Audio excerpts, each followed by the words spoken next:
Buenas tardes, mi nombre es Jamie Ovalle y mi compañera Milena Fajardo. Nosotras escogimos el tema de la Cumbre Mundial G20 en Argentina. Bueno, inicialmente esta cumbre se dio origen el 25 de septiembre de 1995. Fue formada por unos ministros financieros y unos presidentes de bancos centrales.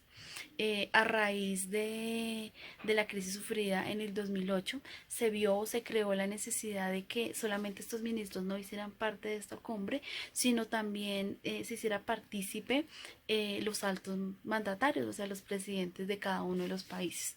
Está compuesto por 20 países, entre los cuales encontramos los países de la Unión Europea, encontramos Japón, China, Rusia, Reino Unido y países sudamericanos como lo son México, Brasil y Argentina. Esto dio lugar al Foro Económico Internacional más grande que se tiene actualmente, basado para la cooperación económica, financiera y política de estos países, donde se busca encontrar políticas públicas para poder resolver los problemas o las problemáticas globales de estos países, problemáticas económicas y financieras que se pueden presentar. En esta ocasión, la cumbre dio lugar en Buenos Aires, capital de Argentina. Fue allí donde se reunieron los mandatarios.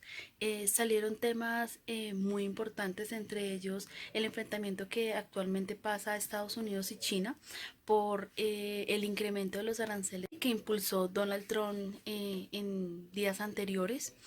A pesar de que no se ha llegado a algún acuerdo entre estos dos países, sí se logró hacer una tregua por 90 días para que estos dos países entren dentro de una conciliación o un proceso de negociación para llegar a algún acuerdo, teniendo en cuenta pues que son las dos potencias más grandes que existen en este momento, y al momento de dar lugar a una guerra comercial como la que se puede generar en este momento, pues muchos de los países que tienen vínculos con ellos pues se verían afectados, teniendo en cuenta que cada uno pues en contraatacar al otro podían desarrollar políticas un poco difíciles. Entonces la idea de esta cumbre es generar como ese espacio de diálogo. Adicional a esto, Donald Trump también generó un nuevo tratado de libre comercio con México y con Canadá, favoreciendo a Norteamérica, pues generó algunos requisitos principales para poder firmar este tratado, donde empleados norteamericanos tenían que hacer parte de la elaboración de algunos productos que se iban a importar a Estados Unidos, y estos empleados no podían ganar menos de $16 la hora. Entonces se puede evidenciar cómo Donald Trump, siendo líder, siendo potencia y teniendo la facultad de poder desarrollar varios TLC, siempre genera como su favorecimiento y se da el lujo de alguna manera de poder colocar unos requisitos y ser él como el pilar fundamental o el líder para poder desarrollar estos tratados de libre comercio. No dio su brazo a torcer en cuanto a bajar ese 25% en aranceles para el tema del acero y el aluminio. Se mantuvo, pero sí entra como a un proceso de negociaciones. Entonces podemos evidenciar que pues este grupo o este foro económico se presta para generar como ese ambiente de diálogo, de negociación, en donde finalmente todos los países nos vemos favorecidos, porque si no se presentara como este espacio, finalmente se vería como algún tema de arbitrariedad en cuanto a Estados Unidos siendo una potencia, a países tal vez con menos, sí, como menos participación en este campo. Buen día.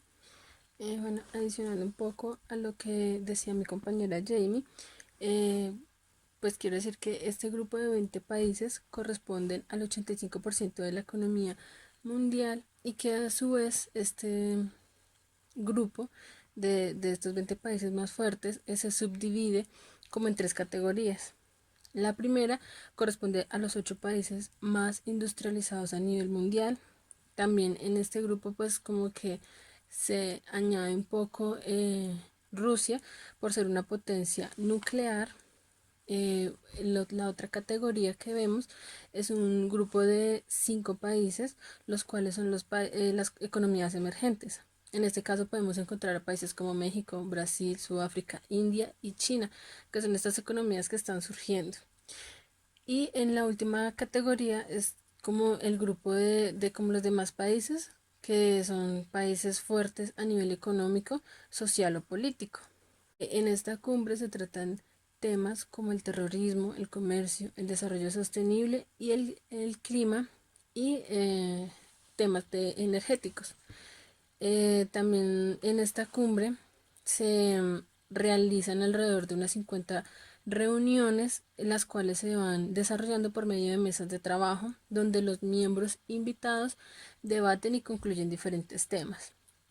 Allí se trabajan como dos temas globales, pues que de allí se subdividen en temas un poco más específicos. Los dos temas como grandes es el primero, que es las finanzas, que están enfocados en la colaboración global en cuanto a las políticas financieras y monetarias, donde se tratan temas importantes como la inversión en infraestructura, políticas fiscales, inclusión y regulación financiera.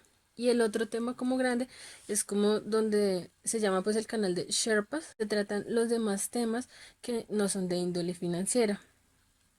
Allí podemos encontrar temas como la lucha contra la corrupción, el desarrollo social, la igualdad de género, la energía, el medio ambiente, etcétera, todos estos temas.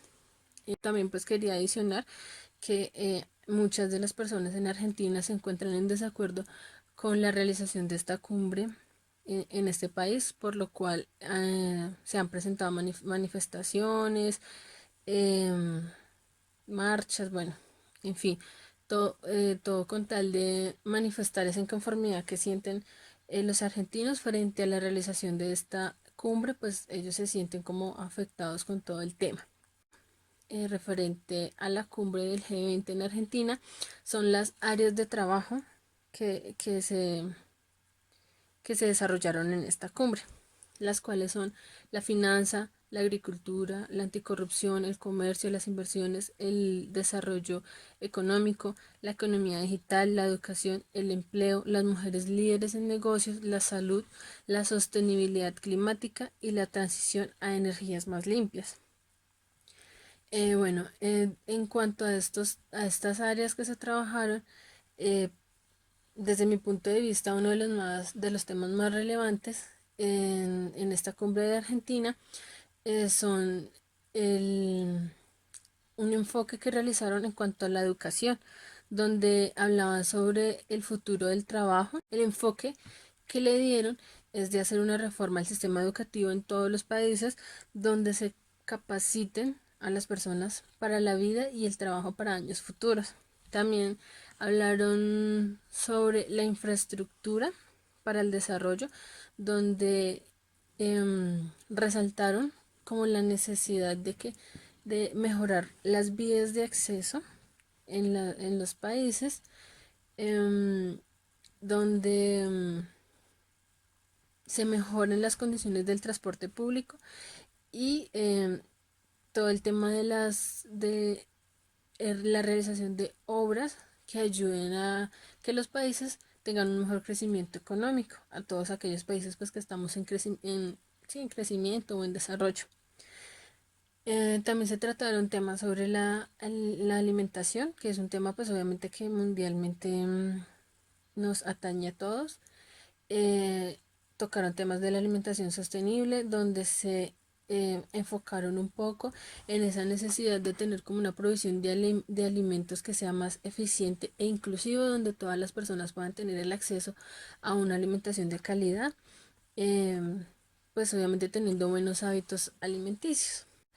Mi conclusión es que, bueno, desde mi punto de vista, creo que se toman buenas decisiones en esta en la cumbre del G20, donde pues eh, de alguna forma estas decisiones nos afectan a todos.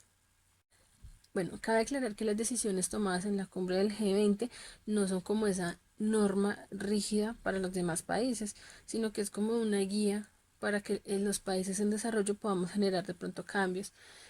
Por eso me parece a mí que es bueno este tipo de foros con países que son como tan fuertes económicamente, ya que pues para países que estamos como en vía de desarrollo, como en este caso Colombia, podemos de pronto llegar a identificar cuáles son las fallas que estamos presentando y poderlas corregir para que pues de pronto la economía del país pueda surgir un poco más en cuanto a la globalización.